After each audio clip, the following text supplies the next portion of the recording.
salam sejahtera. Terima kasih kerana bersama dengan saya di Nazilin Unity Channel. Ini satu keputusan dan pendedahan daripada Azalin Na'atwan Said, Menteri Undang-Undang kita. Apabila beliau menyatakan keputusan ini, hampir kita semua tak boleh percaya dan kita tertanya-tanya, apa sebab keputusan ini diambil dan kenapa ianya diambil? Ini apabila disahkan sendiri oleh Azalin Na'atwan Said bahawa 16 kes berprofil tinggi digugurkan Peguam Negara. Menjadi tanda tanya kepada kita semua ialah apa 16 kes yang berprofil tinggi itu dan mengapa ianya telah digugurkan. Itu persoalan yang besar yang bermain dalam kalangan netizen pada waktu ini. Anda bagaimana? Adakah Anda juga seperti kami yang tertanya-tanya apa 16 kes berprofil tinggi itu dan siapa orang yang terlibat? Sebelum saya sampaikan kepada Anda pendedahan kali ini, jangan lupa tekan butang subscribe dan share video ini. Kata Azalin Na'atwan Said, sebanyak 16 kes berprofil tinggi digugurkan oleh Peguam Negara sejak 2018 sehingga kini di bawah Fasal 3 Perlembagaan 145 Perlembagaan Persekutuan.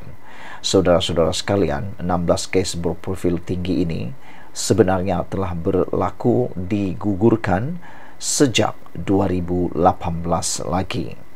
Ianya berkenaan dengan Fasal 3 Perkara 145 Perlembagaan Persekutuan. Menurut Azalin Na'atwan Said, Menteri di Jabatan Perdana Menteri Undang-Undang dan Reformasi, beliau memberikan hujah bahawa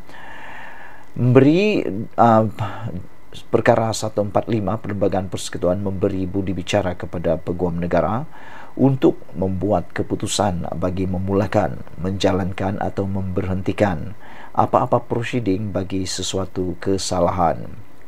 Beliau berkata daripada 16 kes itu, Mahkamah memerintahkan 13 kes dilepas dan dibebaskan daripada pertuduhan dan 3 kes lagi dilepas tanpa dibebaskan di bawah Seksyen 254 dalam kurungan 3 Kanun Tata Cara Jenayah.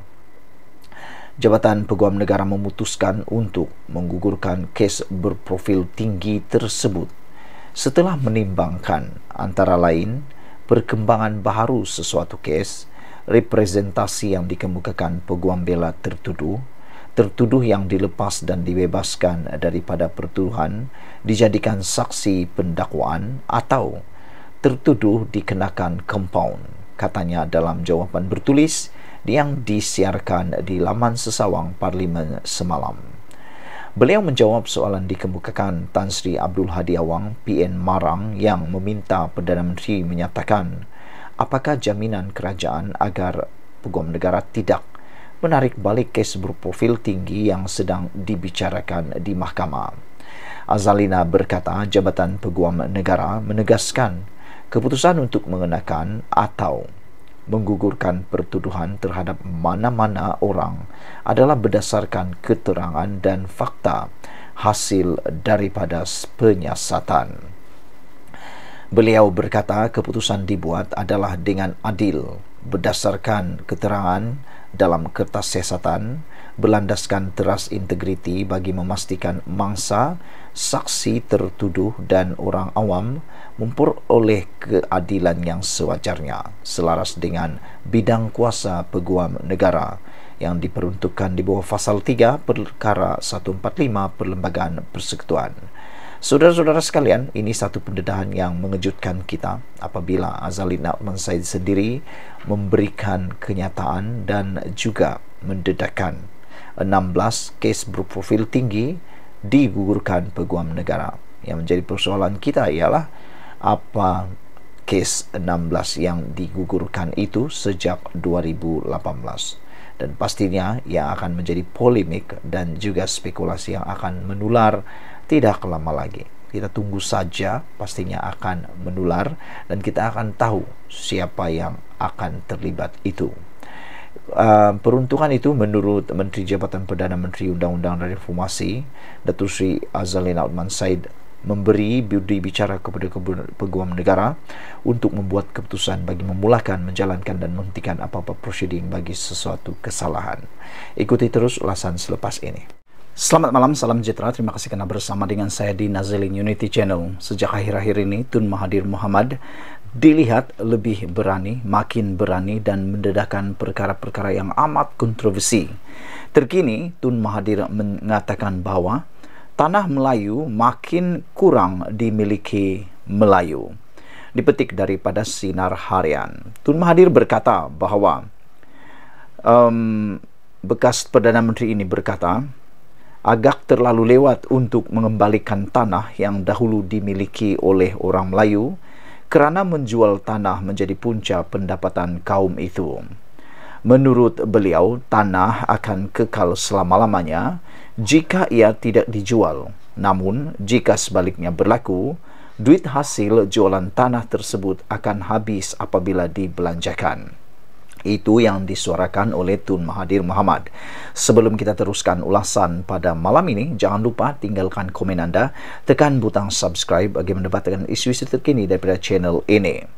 Jadi, kata Tun Mahathir, apabila tanah dijual dan duit yang didapati habis dibelanja, penjual tanah akan jadi lebih miskin. Tidak ada yang boleh dijual selain daripada tenaga yang ada di tubuh badan, kata beliau lagi. Tun juga mengatakan pilihan yang ada pada orang yang miskin ialah dengan menjual tenaga sebagai pekerja buruh atau menjadi pengemis yang meminta-minta. Jika tidak sanggup bekerja dan dengan itu menjadi pengemis, kehidupan di dunia tentulah amat menekan. Tak perlulah dijelas apa nasib pengemis, katanya dalam hantaran di Facebook beliau pada Isnin. Dr. Mahathir yang merupakan individu penting dalam proklamasi orang Melayu turut berkongsi kronologi tanah Melayu hilang tanah bermula dari Patani, Singgora, Manara dan Yala ketika zaman penjajahan British serta Kepulauan Riau akibat penjajah Belanda di Indonesia sehingga pemisahan Singapura. Mahathir menjelaskan rentetan beberapa peristiwa bersejarah yang diceritakan itu menjadi antara punca hilangnya sebahagian wilayah di tanah Melayu.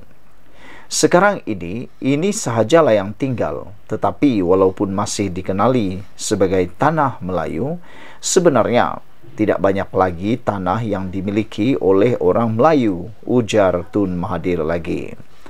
Tambahnya, di zaman British, ramai orang asing berhijrah ke tanah Melayu, terutama dari negara China dan India, untuk meringankan beban orang Melayu kerana mereka bersedia membuat kerja-kerja berat, kotor serta berbahaya yang tidak sanggup dibuat oleh orang Melayu sendiri. Dr. Mahathir berkata, mereka juga mengadakan perniagaan dan perusahaan yang memperkayakan tanah Melayu, sehingga apabila menetap di kawasan tersebut diberi kerakyatan sehingga mampu terlibat dalam kancah politik. Namun kata Tun Mahathir, golongan ini tidak dapat hak-hak keistimewaan sama rata dengan orang Melayu kerana mereka mengekalkan perkaitan dengan negara asal. Akan tetapi bidang ekonomi dan kekayaan dikuasai oleh kaum ini sehingga mampu mempengaruhi politik negara.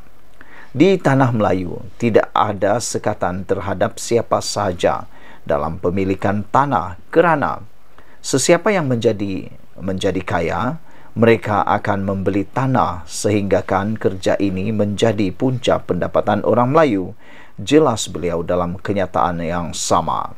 Saudara-saudara sekalian, pendedahan daripada Tun Mahathir ini memang agak relevan dan boleh kita terima pakai apabila Tun Mahathir menulis dengan tajuk Tanah Melayu makin kurang dimiliki Melayu. Ini apabila Tun Mahathir mengatakan bahawa agak terlalu lewat untuk mengembalikan tanah yang dahulu dimiliki oleh orang Melayu kerana menjual tanah menjadi punca pendapatan kaum itu.